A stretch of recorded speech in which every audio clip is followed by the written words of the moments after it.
ನಮಸ್ಕಾರ ಫ್ರೆಂಡ್ಸ್, ನಾನು ನಿಮ್ಮ ದೀಪು ಮನು ಬ್ಲಾಗ್. ನಾನೀಗ ನಿಮಗೊಂದು ರೆಸಿಪಿನ ಶೇರ್ ಮಾಡಬೇಕು ಅಂದ್ಕೊಂಡಿದ್ದೀನಿ. ಅದೇನು ಅಂತ ಈಗಾಗಲೇ ನಿಮಗೆ ಕಂಟೆಂಟ್ ಮೂಲಕ ಗೊತ್ತಾಗಿರಬೇಕು ಅಂದ್ಕೊತೀನಿ. ಸೊ ಅದು ಏನಂತ ತಿಳಿಸ್ಕೊಡ್ತೀನಿ ಬನ್ನಿ. ಅದಕ್ಕೂ ಮುಂಚೆ ನೀವು ನನ್ನ ಚಾನಲ್ನ ಸಬ್ಸ್ಕ್ರೈಬ್ ಮಾಡಿ ಮತ್ತು ಅದಕ್ಕೆ ಕಮೆಂಟ್ಸ್ ಶೇರ್ ಮಾಡಿ, ನನ್ನ ರೆಸಿಪಿ ಹೇಗಿದೆ ಅಂತ ತಿಳಿಸ್ಕೊಡಿ. ಮತ್ತು ಅದರಲ್ಲಿ ತಪ್ಪಿದರೆ ನೀವು ಕೂಡ ಅದನ್ನು ಏನು ಅಂತ ಹೇಳಿ. ಸಬ್ಸ್ಕ್ರೈಬ್ ಮಾಡಿ, ನನ್ನ ಚಾನಲ್ನ ಲೈಕ್ ಮಾಡಿ, ಶೇರ್ ಮಾಡಿ, ಕಮೆಂಟ್ ಮಾಡಿ. ಬನ್ನಿ ನೋಡಿ ಫ್ರೆಂಡ್ಸ್, ನಾನು ಮೊದಲಿಗೆ ಒಂದು ಪಪ್ಪಾಯ ಅಂದರೆ ಒಂದು ಕಾಯಿ ಅಂತ ಪಪ್ಪಾಯನ ತೊಗೊಂಡಿದ್ದೀನಿ. ನೋಡಿ, ನೀಟಾಗಿ ಸಿಪ್ಪೆನ ಹೆರ್ಕೊಂಡಿದ್ದೀನಿ. ಅದನ್ನಿವಾಗ ಕಟ್ ಮಾಡಿ ಅದರಲ್ಲಿರೋಂತಹ ಬೀಜನೆಲ್ಲ ಸಪ್ರೇಟ್ ಮಾಡ್ತೀನಿ. ನೋಡಿ, ವಾವ್, ಎಷ್ಟು ಚೆನ್ನಾಗಿದೆ ನೋಡಿ.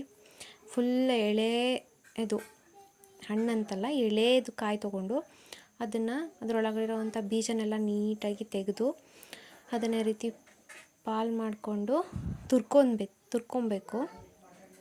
ನೀಟಾಗಿ ಎಲ್ಲ ಪಾಲ್ಗಳನ್ನು ನೀಟಾಗಿ ತುರ್ಕೊತಿದ್ದೀನಿ. ನೋಡಿ, ಈ ಥರ ತುರ್ಕೊಂಡು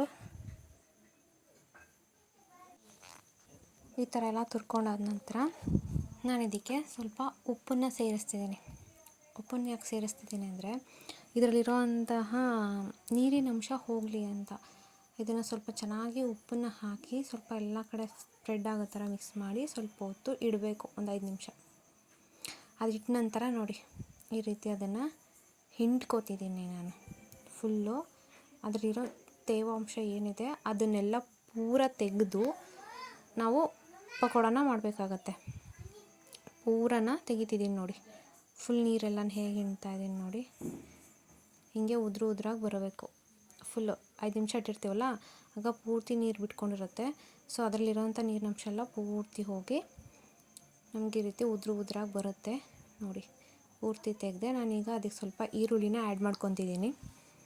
ಚಿಕ್ಕದಾಗಿ ಕಟ್ ಮಾಡಿಕೊಂಡು ಸ್ವಲ್ಪ ಈರುಳ್ಳಿನ ಆ್ಯಡ್ ಮಾಡ್ಕೊತಿದ್ದೀನಿ. ಬೇಕಂದರೆ ಹಾಕ್ಕೊಬೋದು, ಇಲ್ಲಾಂದರೆ ಹಾಗೆ ಕೂಡ ಮಾಡ್ಬೋದು. ಅದ್ರ ಜೊತೆಗೆ ಸ್ವಲ್ಪ ಮೆಣಸಿನ್ಕಾಯಿನ ಹಾಕ್ಕೊತಿದ್ದೀನಿ ನಾನು. 2 ಮೆಣಸಿನ್ಕಾಯಿ ಕಟ್ ಮಾಡ್ಕೊಂಡಿದ್ದೀನಿ. ಮತ್ತು ಖಾರಕ್ಕೆ ಎಷ್ಟು ಬೇಕು ಅಂತ ಅಷ್ಟು ಅಚ್ಚ ಖಾರದ ಪುಡಿ ಹಾಕ್ಕೊತಿದ್ದೀನಿ. ನಾನು ಇಲ್ಲಿ ಅಚ್ಚ ಖಾರದ ಪುಡಿನ 1 ಸ್ಪೂನ್ ಹಾಕ್ಕೊಂಡೆ. ಬೇಕಂದರೆ ಇನ್ನೊಂದು ಸ್ಪೂನ್ ಹಾಕ್ಕೊಬೋದು. ಜೊತೆಗೆ ಕಡಲೆ ಹಿಟ್ಟನ್ನು ಹಾಕ್ಕೊತಿದ್ದೀನಿ. ಕಡಲೆ ಹಿಟ್ಟನ್ನ ನಾನು ಕ್ರಿಪ್ಸಿಯಾಗಿ ಬರಲಿ ಅಂತ, ಸ್ವಲ್ಪ ಗರಿಯಾಗಿ ಬರಲಿ ಅಂತ ಹಾಕ್ಕೊತಿರೋದು. 3 ಸ್ಪೂನ್ ಹಾಕ್ಕೊಂಡಿದ್ದೀನಿ. ಸ್ವಲ್ಪ ರುಚಿಗೆ ತಕ್ಕಷ್ಟು ಸಾಲ್ಟ್. ಅದ್ರ ಜೊತೆಗೆ ಈಗ ಕಡಲೆ ಹಿಟ್ಟನ್ನ ಮಿಕ್ಸ್ ಮಾಡ್ಕೊತಿದ್ದೀನಿ. ನಾನು ಕಡಲೆ ಹಿಟ್ಟನ್ನ ಅಳತೆ ತೊಗೊಂಡಿಲ್ಲ. ಮಿಕ್ಸ್ ಮಾಡುವಾಗ ನನಗೆ ಗೊತ್ತಾಗುತ್ತೆ ಹೇಗೆ ಅದು ಎಷ್ಟು ಅಂತ ಕ್ವಾಂಟಿಟಿ. ಸೊ ನಾನು ಅಳತೆ ತೊಗೊಂಡಿಲ್ಲ, ಹಾಗೆ ಹಾಕ್ಕೊತಿದ್ದೀನಿ. ನೀವು ಅದನ್ನು ಎಷ್ಟು ಬೇಕಷ್ಟು ಕ್ವಾಂಟಿಟಿ ನೋಡ್ಕೊಂಡು ಹಾಕ್ಕೊಳ್ಳಿ. ಎಲ್ಲ ಕೂಡ ಮಿಕ್ಸ್ ಮಾಡ್ತಾಯಿದ್ದೀನಿ ನಾನು. ನೋಡಿ, ಹೀಗೆ ಫುಲ್ಲು ನೀರು ಹಾಕ್ತೇನೆ ನಾನು.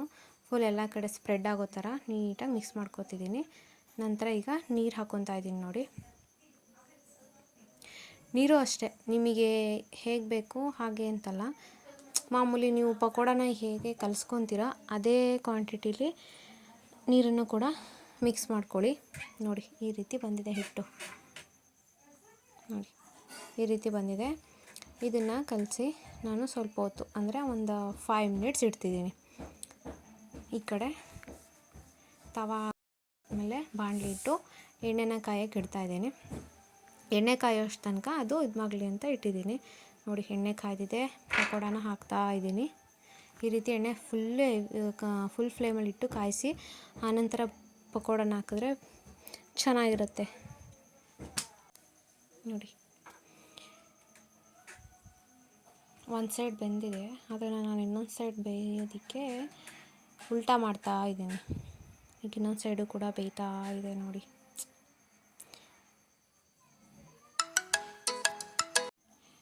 ಫ್ರೆಂಡ್ಸ್, ಈ ರೀತಿ ಆಗ್ತಿದೆ ಬಜ್ಜಿ. ಫುಲ್ ನೀವು ಯಾವ ರೀತಿ ಬಜ್ಜಿನ ಪಕೋಡನ ಬೇಯಿಸ್ತೀರಾ ಸೇಮ್ ಅದೇ ರೀತಿಯೇ ಬೇಯಿಸ್ಬೇಕು. ಇದೇನು ಸಪ್ರೇಟಾಗಿ ಏನಿಲ್ಲ. ಮಾಮೂಲಿ ಮೀಡಿಯಮ್ ಫ್ಲೇಮಲ್ಲಿ ಇಟ್ಕೊಂಡು ಬೇಯಿಸ್ಕೊಳ್ಳಿ. ನೋಡಿ, ಈ ರೀತಿ ಬಂದಿದೆ. ಎಷ್ಟು ಚೆನ್ನಾಗಿ ಕಾಣಿಸ್ತಿದೆ ನೋಡಿ.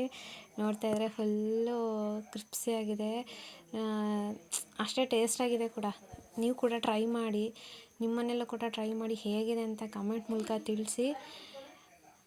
ನೋಡಿ ಈ ರೀತಿ ಬಂದಿದೆ. ಕಮೆಂಟ್ ಮೂಲಕ ತಿಳಿಸಿ, ಮತ್ತು ನನ್ನ ಚಾನಲ್ನ ಹೀಗೆ ಸದಾ ನೋಡ್ತಾ ಇರಿ. ಮತ್ತು ನಾನು ನಿಮಗೋಸ್ಕರ ಹೊಸ ಹೊಸ ರೆಸಿಪಿನ ತಿಳಿಸ್ತಾ ಇರ್ತೀನಿ. ನನ್ನ ಚಾನಲ್ನ ಸಬ್ಸ್ಕ್ರೈಬ್ ಮಾಡಿ, ಶೇರ್ ಮಾಡಿ, ಕಮೆಂಟ್ ಮಾಡಿ, ಲೈಕ್ ಮಾಡಿ. Thank you for watching my video.